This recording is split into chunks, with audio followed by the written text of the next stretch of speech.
সুপ্রিয় শিক্ষার্থীবৃন্দ, সবাইকে অনুপম টিউটোরিয়াল চ্যানেলের পক্ষ থেকে স্বাগত জানাচ্ছি। শুরুতেই তো আজকে আমরা আলোচনা করছি নবম, দশম অথবা এসএসসি যারা পরীক্ষার্থী সকলের জন্য হিসাব বিজ্ঞান বিষয়ের উপর রেয়ামিলের একটি ক্লাস নিয়ে। তো আমরা আশা করি সবাই জানি রেয়ামিল থেকে আমাদের একটা প্রশ্ন নর্মালি প্রতিবারই পরীক্ষায় থাকে। তো রেয়ামিল করার পূর্বে আমরা ফার্স্ট টাইম আলোচনা করব রেয়ামিলের যে সূত্রগুলো নিয়ে। কেননা রেয়ামিল করার আগে আমরা যদি সূত্রগুলো ভালোভাবে বুঝতে পারি তাহলে আমরা রেয়ামিলটা ইজিলি করতে পারবো।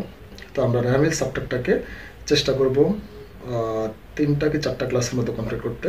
তো এটা হচ্ছে আমাদের রেয়ামিলের উপরে ফার্স্ট ক্লাস।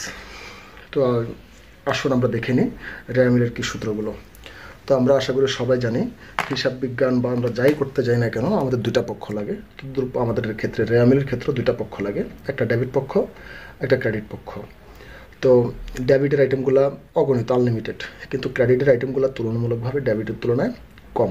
যার কারণে আমরা যদি ক্রেডিটগুলো চিনতে পারি তাহলে বাদ বাকি যা আইটেম থাকে সবগুলোই ডেবিট হয়। তো আসুন আমরা দেখে নিচ্ছি রেয়ামিলের ক্রেডিটের কী আইটেমগুলো হয়। যেমন রেয়ামিলের যেগুলো ক্রেডিট হয় তার কিছু সূত্র, যেমন 1 নম্বর হচ্ছে সকল প্রকার প্রাপ্তি ক্রেডিট। আমরা কোনো আইটেমের সাথে যদি আমরা প্রাপ্ত অথবা প্রাপ্তি কথাটা যদি আমরা দেখি, দেখা মাত্রই ওইটাকে আমরা চোখ বন্ধ করে ক্রেডিট দিতে পারবো। সাপোজ বলা হইতে পারে ভাড়া প্রাপ্তি, বা বলা হইতে পারে বেতন প্রাপ্তি, বলা হইতে পারে কমিশন প্রাপ্তি, বা প্রাপ্ত কমিশন, বা প্রাপ্ত সুদ, যাই বলা হোক, প্রাপ্তি দেখা মাত্রই সেটা ক্রেডিট।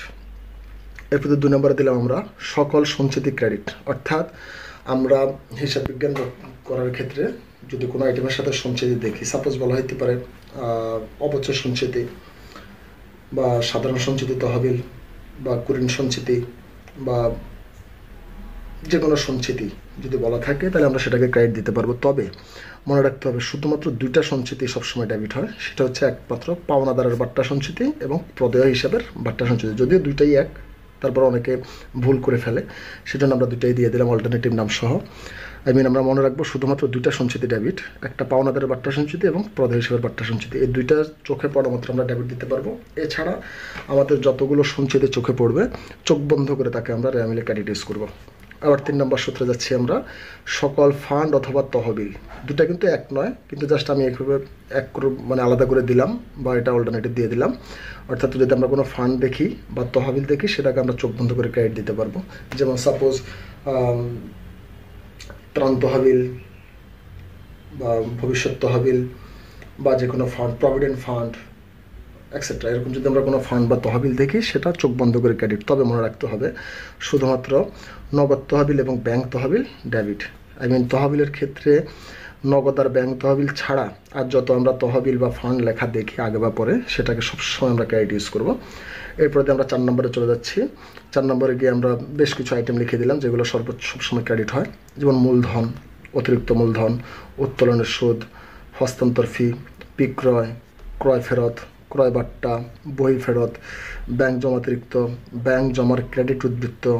ব্যাংক জমা লিখে ব্র্যাকেটে আপনাদেরকে দিয়ে দিবে ক্রেডিট, অর্থাৎ ব্যাংক জমা শুধু ব্যাংক জমা দিবে না, ব্যাংক জমা লিখে ব্র্যাকেটে দিয়ে দিবে ক্রেডিট, সেটাকে আমরা তখন ক্রেডিট ইউজ করবো। এরপরে দিয়ে ব্যাংক জমার সুদ, পাওনাদার। এরপরে হচ্ছে প্রদেয় হিসাব, ক্রয় ক্ষতি এনার্জির, এটাও পাওনাদারের একটা অপর নাম। বিনিয়োগের সুদ, লগ্নির সুদ, সঞ্চয়পত্রের সুদ, বকেয়া খরচ। বকেয়া খরচ বলতে যেমন বকেয়া বেতন, বকেয়া ভাড়া, বকেয়া ঋণের সুদ, এক্সেট্রা আইটেমগুলো।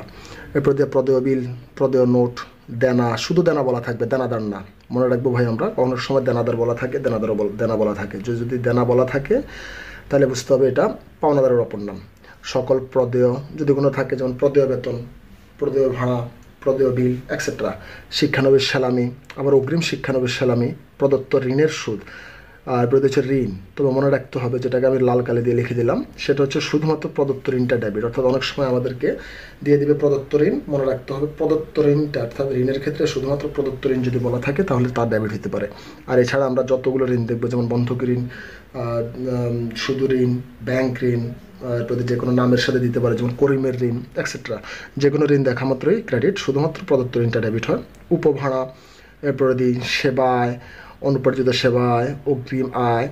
এরপরে হচ্ছে ব্যাংক আমানতের সুদ, লাভ, মুনাফা, আগাম গ্রহণ, পুঞ্জীভূত অবচয়, সকল দেয় কথাটা বলা যেতে পারে, যেমন দেওয়া বেতন, এক্সেট্রা। এরপরে বকেয়া ঋণের সুদ, এরপরে হচ্ছে যাই অনাদায়ী খরচ, এরপরে হচ্ছে ব্যাংক ওভারড্রাফট। এই আইটেমগুলো যদি আমরা চোখে পড়ে কখনো, সবসময় আমরা এটাকে দিব আমরা ক্রেডিট। এখন কথা হচ্ছে ভাই, আমি আগেই বলেছিলাম যেহেতু রেয়ামিলের দুটা পক্ষ, একটা ডেবিট একটা ক্রেডিট, তো আমাদের এই আইটেমগুলো যদি চোখে পড়ে, যে আইটেমগুলো লিখলাম এই আইটেমগুলো যদি চোখে পড়ে, এগুলোকে আমরা চোখ বন্ধ করে সবসময় আমরা ক্রেডিট দিতে পারবো। এখন ভাই বুঝতে হবে বাকি আইটেমগুলো, যেমন সাপোজ বলা হলো আমাদেরকে বেতন। এখন আপনারা কিভাবে এটাকে সলিউশন করবেন, যেমন বলা হলো বেতন, আপনারা ফলো করবেন যে সূত্রের মধ্যে আমরা যে সূত্রগুলো নিয়ে আলোচনা করলাম, সূত্রের মধ্যে বেতন কথাটা, শুধু বেতন কথাটা লেখা আছে কিনা। যে আইটেমটা লেখা নাই সেটাকে ডেবিট দিতে পারেন। সাপোজ আপনার নাম XYZ যে কিছু, আপনার নাম যদি লেখা থাকে কখনো, তাহলে ফলো করবেন এখানে আপনার নামটা কোথাও লেখা আছে কিনা। যদি লেখা না থাকে সেটাকে ডেবিট দেবেন। বলা হতে পারে আপনাদেরকে ভাই আসবাবপত্র, তাহলে ফলো রাখবেন যে এখানে আমার সূত্রের মধ্যে কি আমরা আসবাবপত্র লিখেছি কিনা কোথাও। যদি না লিখে থাকে তাহলে ডেবিট। অর্থাৎ ক্রেডিটের আইটেম ছাড়া আর বাদ বাকি যতগুলো আইটেম আপনার চোখে পড়বে সবগুলোকে আপনি সবসময় ডেবিট দেবেন। তো যাই হোক, আমরা সূত্রের আলোচনা জাস্ট কোনগুলো ডেবিট হয় বা কোনগুলো ক্রেডিট হয় সেটা নিয়ে বুঝালাম। এখন আমরা চলে যাচ্ছি রেওয়ামিলের মধ্যে আরও একটা সূত্র, সেটা হচ্ছে যে কিছু আইটেম আমাদের রেওয়ামিলে আসে না। চলুন আমরা ওইগুলো নিয়ে আলোচনা করছি এখন। তো আমরা আশা করি দেখতে পাচ্ছি যেগুলো রেওয়ামিলে আসে না, যেমন বলা হয়েছে যে সকল লেনদেন বা হিসাব রেওয়ামিলে আসে না। তো প্রথমত আমরা 1 নম্বরে লিখলাম মাসের প্রথম তারিখ, বা ব্র্যাকেটে দিয়ে দিলাম 1 তারিখ, যে কথা প্রথম তারিখ একই কথা, অথবা প্রারম্ভিক। তো ভাই 1 তারিখ আর প্রারম্ভিক দুইটাই এক, আর 31 তারিখ মানে সমাপনী। অর্থাৎ আমি আবারও বলছি, মাসের শুরুর তারিখ যে কথা প্রারম্ভিকও একই কথা, আর মাসের শেষ তারিখ যে কথা সমাপনীটাও একই কথা। তো মনে রাখবো মাসের প্রথম তারিখ বা 1 তারিখ যদি প্রারম্ভিক ব্যাংক অথবা নগদ তহবিল বলা থাকে, যেমন আপনাদেরকে সাপোজ বলা হইতে পারে যেমন ব্যাংক জমা দিয়ে দিতে পারে ব্র্যাকেটে 1 বা যাই হোক এনিহাউ যে কোনো কিছু দিয়ে দিতে পারে, বা বলা হইতে পারে প্রারম্ভিক ব্যাংক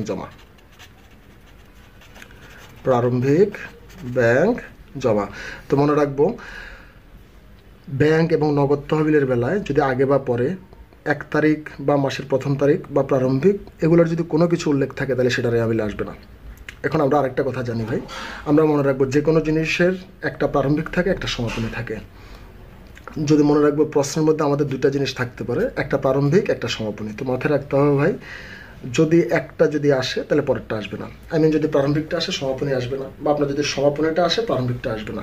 জাস্ট আপনাকে এতটুকু ফর্মুলা মাথায় রাখতে হবে, তাহলে আপনি অঙ্কগুলো ইজিলি করতে পারবেন। আর তাহলে যেটা বলছি আমরা আবার আলোচনায় চলে যাচ্ছি প্রথম থেকে। মাসের প্রথম তারিখ, 1 তারিখ বা প্রারম্ভিক ব্যাংক ও নগদ তহবিল যদি বলা থাকে, ব্যাংক এবং নগদের আগে বা পরে যেখানেই হোক প্রারম্ভিক বা 1 তারিখ যদি বলা থাকে ওইগুলো রেওয়ামিলে আসবে না। এরপরে 2 নম্বরে লিখলাম আমরা যে কোনো সম্ভাব্য বলতে কি বুঝি ভাই, আমরা জিনিসটা হইতেও পারে নাও হইতে পারে, এটা কোনো সিউরিটি নেই। সো মনে রাখবো যদি কোনো সম্ভাব্য রিলেটেড কিছু বলা থাকে, যেমন বলা হইতে পারে সম্ভাব্য ব্যাংক জমাতিরিক্ত, বা সম্ভাব্য বেতন, বা সম্ভাব্য ভাড়া এক্সেট্রা, এরকম যদি সম্ভাব্য রিলেটেড যদি কিছু থাকে তাহলে মনে রাখবো সেগুলো রেওয়ামিলে আসবে না। এরপরে হচ্ছে মাসের শেষ তারিখের 28, শেষ তারিখ 28, 29 দেওয়ার উদ্দেশ্য, যেমন কখনো ফেব্রুয়ারি মাস 28 হয়, আবার যদি লিপ ইয়ার হয় তখন সেক্ষেত্রে মাসটা 29 হতে পারে, কোনো মাস 30-এর আছে, কোনো মাস 31-এর আছে। তো মনে রাখবো মাসের শেষ তারিখের 28, 29, 30, 31 তারিখের বা সমাপনী মজুত পণ্য এবং মনিহারি অথবা অফিস সরবরাহ বা সাপ্লাই যাই হোক কথা তিনটা একই। তো এগুলোর ক্ষেত্রে এগুলো সব রেওয়ামিলে আসে না। আমি আবারও বলছি, সাপোজ আপনাকে বলা হইলো মজুত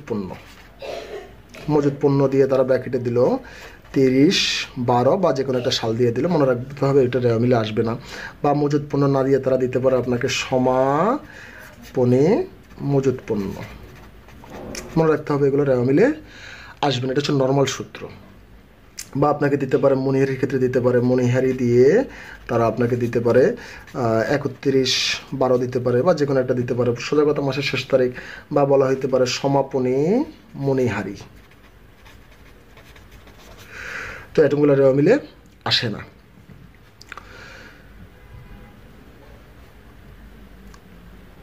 তো এই হচ্ছে আমাদের মূল সূত্র। এখানে একটা আমরা নোট লিখেছি, নোটটা মোস্ট ইম্পর্টেন্ট। এখন আসি আমরা অঙ্ক করার শুরুতে দেখতে হবে প্রশ্নের সমন্বিত ক্রয় আছে কিনা। আমি আবারও বলছি, রেওয়ামিল যখন শুরু করবেন এই জিনিসটা ঝামেলা হয় 3 নম্বর আইটেমের ক্ষেত্রে, সেজন্য এই জিনিসটাকে নোট আকারে লিখে দিলাম। রেওয়া মিল যখন শুরু করবেন তখন অঙ্কের মধ্যে ফলো করবেন ভাই কি ক্রয় আছে নাকি সমন্বিত ক্রয়। মনে রাখবেন ভাই, যদি ক্রয় থাকে তাহলে সমন্বিত ক্রয় থাকবে না, যদি সমন্বিত ক্রয় থাকে তাহলে ক্রয় থাকবে না, যে কোনো একটা দেওয়া থাকবে। আর যদি প্রশ্নে যেটা বলছিলাম, যদি প্রশ্নে যদি সমন্বিত ক্রয় আছে কিনা দেখতে হবে। এবং যদি দেখেন যে আপনার আছে, তাহলে যদি প্রশ্নে সমন্বিত ক্রয় থাকে তখন এক অথবা প্রারম্ভিক মজুত পণ্য রেওয়া মিলে না এসে 30-31 সমাপনী মজুত পণ্য রেওয়া মিলে বা রেওয়া মিলে আসবে। অর্থাৎ আমরা খেয়াল করি ভাই 3 নম্বর সূত্রটা আমরা বুঝিয়েছিলাম। সচরাচর সমাপনী মজুত পণ্য বা মজুত পণ্যের সাথে যদি 30 বা 31 তারিখ মাসের শেষ তারিখ দেওয়া থাকে তার রেওয়া মিলে বেসিক্যালি আসে না, বেশিরভাগ সময় আসে না। কিন্তু যদি প্রশ্নে আর যখন আসে না সমাপনীটা, তখন মনে রাখবেন ভাই প্রশ্নটা ফলো করবেন, দেখবেন যে প্রশ্নের মধ্যে সমন্বিত ক্রয় থাকবে না, শুধু ক্রয় লেখা আছে। কিন্তু যদি প্রশ্নের সমন্বিত ক্রয় আপনি দেখেন তাহলে সূত্রটা চেঞ্জ হয়ে যাবে। তখন সূত্র চেঞ্জ হয়ে কী হবে, যেহেতু যদিও নর্মালি সমাপনীটা আসবে না, বাট সমন্বিত ক্রয় থাকলে তখন উল্টে গিয়ে সমাপনীটা আসবে, প্রারম্ভিকটা আসবে না। আমি আশা করি বিষয়টা বুঝাতে পারছি। তো যাই হোক, আমরা আজকের আলোচনাটা এখানে সমাপ্ত রাখছি। সো ভিডিওটা কেমন লেগেছে অবশ্যই কমেন্টস করে জানাবেন। চেষ্টা করছি আমরা এমনভাবে ভিডিওগুলো করার জন্য যেন আপনারা প্রাইভেট পড়তে না হয়, অর্থাৎ ভিডিওগুলো প্রথম থেকে শেষ পর্যন্ত দেখলে এতটুকু অ্যাসুরেন্স দিয়ে বলতে পারি ভাই আপনারা প্রাইভেট পড়তে হবে না, এটা অনেকটা গ্যারান্টি সহ বলা যায়, নো ওয়ারেন্টি। তো যাই হোক, ভিডিওটা কেমন লেগেছে জানাবেন। আর যদি ভালো লাগে বা আপনাদের যদি উপকারে আসে ভিডিওগুলো, যদি মনে করেন যে আপনাদের কিছুটা উপকারে আসতে পারছি এই চ্যানেলের দ্বারা, সো ভিডিওগুলোর চ্যানেলটাকে একটু সাবস্ক্রাইব করবেন এবং নোটিফিকেশন বাটনে চাপ দিয়ে রাখবেন এবং নিজেদের বন্ধুদের কাছে শেয়ার করবেন। তো সবাই ভালো থাকবেন, সুস্থ থাকবেন। ধন্যবাদ সবাইকে।